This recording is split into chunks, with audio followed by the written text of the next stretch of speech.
Welcome back to Nick Lenz's Comic Corner Classics/Non-Classics, episode 19.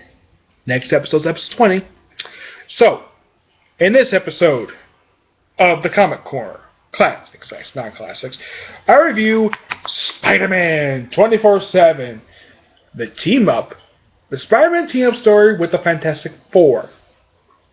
And it collects issues 589 to 594, Amazing Spider-Man, and the team-up story with Wolverine/Spider-Man from Spider-Man X number 2, and the Anna Craven story from Amazing Spider-Man X number 3. And this is the second to last trade paperback that collects stories from the Spider-Man Extra one-shots. There's like 3 of them. Now, pretty much most of the book is pretty much this first story just have loose ends from the last story. It just also sets up for some stuff that comes later. It's just a quick story dealing with Anna Craven. It's basically like a 1, 2, 3, 4, 5, 6, 7. It's an 8-page story. It's not a bad story. I have no problem with the artwork. Oh, the writers: Dan Slott, Mark Waid, Fraven Liddy, Zeb Wells, and Phil Limits. And no, Diamond Jr. does not do the arc in this book.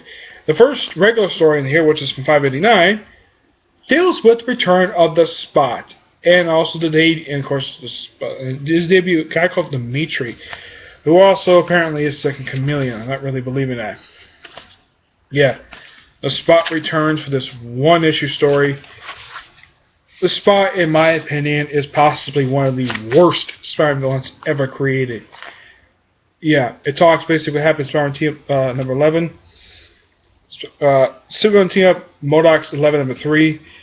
It also talks about him showing up briefly in 582.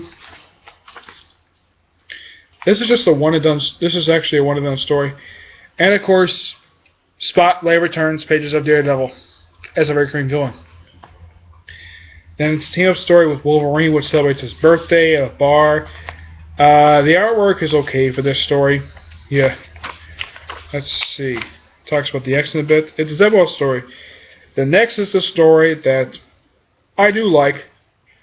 Spider-Man Fantastic Four team-up story. It's a multi-part story. It's a very, very good story. Their costumes are a bit different. This is basically like the mid to late 2000s costumes. These costumes are actually not that bad. No. Oh yes. Another Spider-Man villain shows in this book. The Looter, otherwise known as the Meteor Man. Another terrible villain that Stanley created this villain. This is a bad villain. Terrible villain. No one takes this guy seriously. Heck, I don't take him seriously as a villain. He makes better a hero day to day. I mean, I like this character to be killed off. I don't care how. Heck, here's an idea, Marvel. Put this guy in an issue of Punisher. Have Punisher shoot this guy. I mean, he's already killed 2 Spider-Man villains already. Add a third one to the list. He killed Hitman. He killed the Red Vulture, the 4th Vulture overall. And now, here's what you do. You take Looter, put him in LA, and put him in whatever issue of Punisher. Have him put a bullet in his head. Bam! Solves, get rid of this villain. I don't like this villain. Yeah. Of course, Bill hosted it in the after effects of Election Day. And this is before Johnny Storm's death. Him wearing the shorts. Talks about literally statues. This is basically Spider-Man without his mask on. Yeah, that's basically back in a flashback. And they try to figure out who Spider-Man is. And of course, Sue's got the strange-looking hairdo. Carly Cooper's story. It's okay. Yeah. Deals have gone on Earth. Basically, he thought he's gone for like a few hours.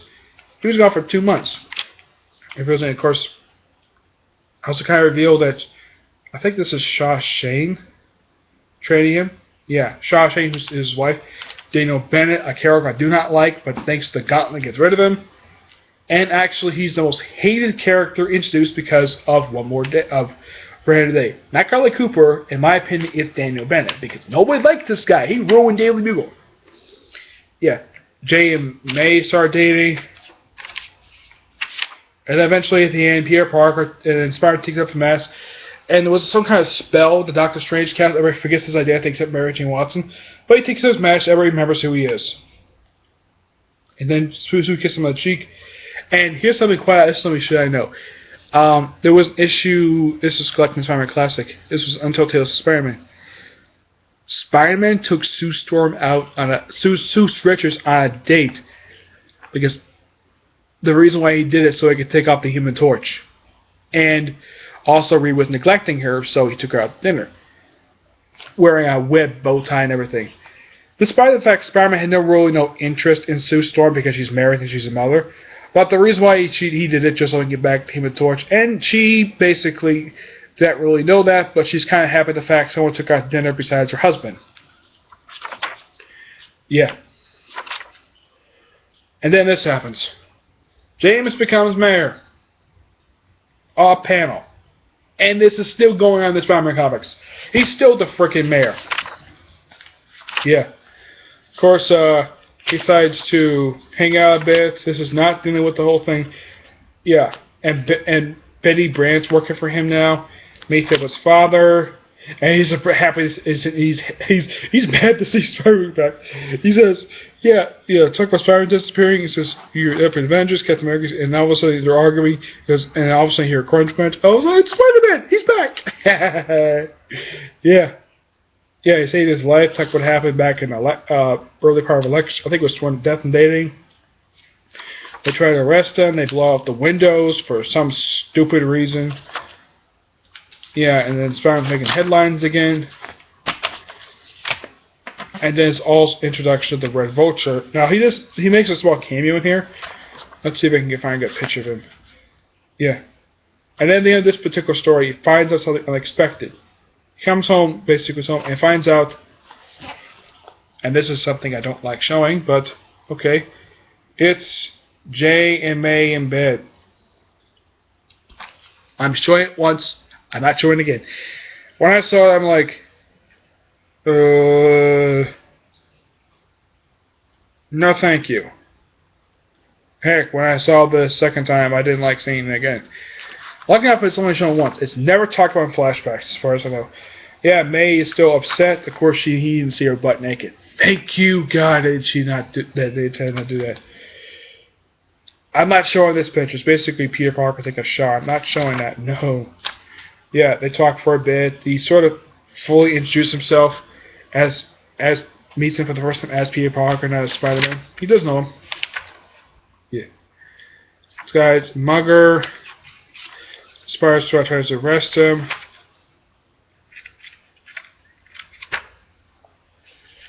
Yeah. They're seeing with stuff. David Deputy Mayor. And finally, the Red Vulture. I call him the Red Vulture because he's red. Yeah. And the Punisher killed this guy. Yeah, he's dead. And this is what he does to Spider-Man. Ew. Yeah. And guess what? He's a cannibal. He eats people. Spider-Man's with Brian finds him. After this, he actually does show up briefly during the Gauntlet. And then he disappears again. He's not exactly a very well-known villain. I mean, he was just introduced, and all of a sudden he just returns a Gauntlet. Then disappears again, then he dies. And the whole rest of the book, and this is something unexpected. Jay proposes to May while she's sitting on a swing set. Which makes this the second proposal. Two books in a row. Those row. First is Harry and Lily, then it's Jay and May. And this wedding actually has happened, by the way. Yeah. Then he comes back after fighting. Yeah, his mask, his costume's torn to shreds, takes off. He says, yeah. And he puts on his glasses for some odd reason. And then takes some food. All of a sudden, Vince's sister shows up. He's like, and he's like, ah! Yeah. And he's like, he meets her for the first time when he's the freaking dude. Of course, happily, they're not showing his groin. Yeah. He says, don't eat my food, basically, because he knew about his roommate. And she thought he was dead or something. He talks to the Vulture about, this is at the wrap before it becomes Spider Island 2. He talks to the Vulture about the Red Vulture. He says he heard of him, but he has no connection to him, but he does know about him. And Spider fights him again. And then they have a fight in Yankee Stadium, of all places. And, of course, Osborn is in here, setting up what happens in the next book. Yeah. tells him to surrender, tries to bite him. He was really gross. Heck, the DBH calls him about this, basically quite stupid. Yeah. And it sets up next book. I do like the variant covers in here. All in all, this was actually a bit better than Election Day. So I'm giving this book a 5 out of 5.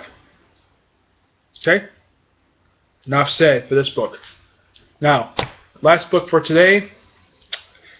And then I'll be taking a little break for a little while until next time I have videos, books up review. And it's this one. Stay tuned for next time. Bye.